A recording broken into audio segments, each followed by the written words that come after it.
Hello. Hi. Oof. You right? Yeah, I'm absolutely fine. It's hump day or something, apparently. I don't really I don't really feel the hump dayness, but I did find myself going, oof, perhaps the universe is telling us something. Peaks and troughs of life rather than the universe, I believe in. Right, what are we talking about today? What was Monday's post? We decided, didn't we? Oh my goodness. We were talking, Monday we talked about on social media, going the extra mile means is far less crowded, but going the extra mile and making sure that you stand out because of your excellent customer service and how it goes a long way. And why we talked about that, and why was that? It was the pans. Oh, was it? I'm glad you said that because I don't know. So I think you just asked me. I did. Right. You crack on. Long story short, I think there's two thought processes on customer service and experience. Because ultimately, customer service for me is just managing client expectations appropriately. So it's not bending over backwards until you break your back and doing everything that they ask, in my opinion, right? So it's not working all night. It's about it's about making that extra phone call. It's about telling them it's good. It's about under promising and over delivering. It's about all of those elements to it. Now, if as an anomaly you then decide to work all night to fulfill a certain client's needs, then that's fine. But that shouldn't be the norm to have amazing client experience, customer satisfaction. The example Emily's talking about, well, I don't think this is good customer experience. No, not actually. necessarily. I think the speed is. Yeah. So we've got when we got married, we treated ourselves to some fancy frying pans because we're getting old. That's what you do. And we got some with a lifetime warranty. Fine. Now, up until that point, I don't think we'd ever bought frying pans or understood frying pan world. It's complicated, everyone. But we had these nice frying pans that went in the oven. You did everything with them. Blah, blah, blah, blah.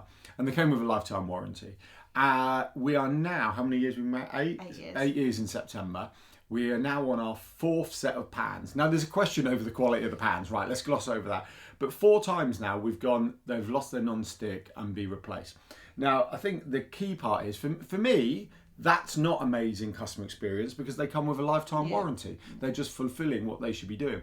What I do find fantastic is the speed they usually do it in. And we've got some other examples from big brands about this, but then I think there's a small business kind of thought process around customer experience as well. And normally I've emailed them on a Monday, and by Wednesday the new pans have arrived. And normally they go on the Monday, they'll reply and go, they're in the post, and Wednesday they arrive. And I'm like, that's really actually quite quick. We haven't had to send the old ones in for them to inspect, because when we had, no, they're not Le Creuset, they're Circulon pans, if I did so. Just branded them. Yeah, I know, but because when we had Le Creuset saucepans, we had the same issue.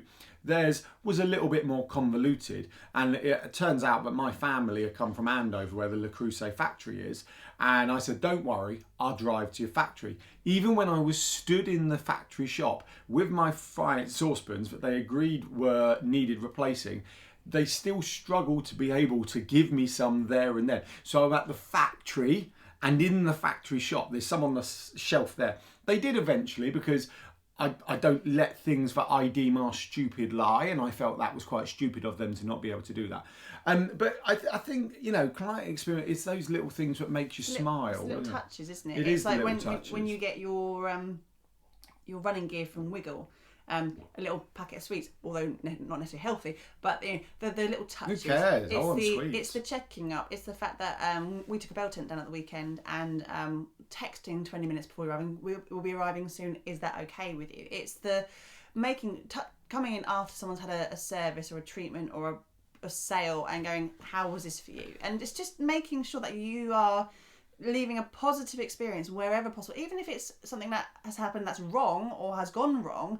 It's how you act and how you deal with that situation in a positive manner that stands you out from the crowd compared to other companies who just don't care. And you caring is so important. Yeah, and there's ways of looking at this. So you may be going, I'm rammed, I do not have time to ring every customer. Okay, so you could ring 10% of your customers. You've then also got to factor in offsetting that time against marketing, not just kind of client experience, because by you ringing up 10 people going, is everything okay? The chances are they're going to then be talking about you. You know, when you look at Net Promoter Score, client satisfaction, you look at the 9s and the 10s. So how likely are you to recommend my company to someone else, 1 to 10? You look at 9 and 10, which are the, oh wow, that's amazing. And you look at the, I'm a bit rusty on this, I think it's 1 to 7, the you know, the negatives, you go, oh, it's all right. No, 1 to 6, you ignore the 7 and 8s because they're the people who've just kind of gone, yeah, whatever. So you only actually look at the people who go, wow, that's amazing, and the people who are unhappy, because MORs, middle of the roads, they don't really factor in anyway. And it's same with your small business, you know, so that little bit you can do to produce the 9s and the 10s or move the 6s into the 7-8 passive world is certainly something worth doing and looking at. Yeah, and it's certainly something we try to do, isn't it? So yes. You love your customer service metrics, don't you? Well, my background's retail, so I very much love it, and I believe in it wholeheartedly as well. And so yes, right.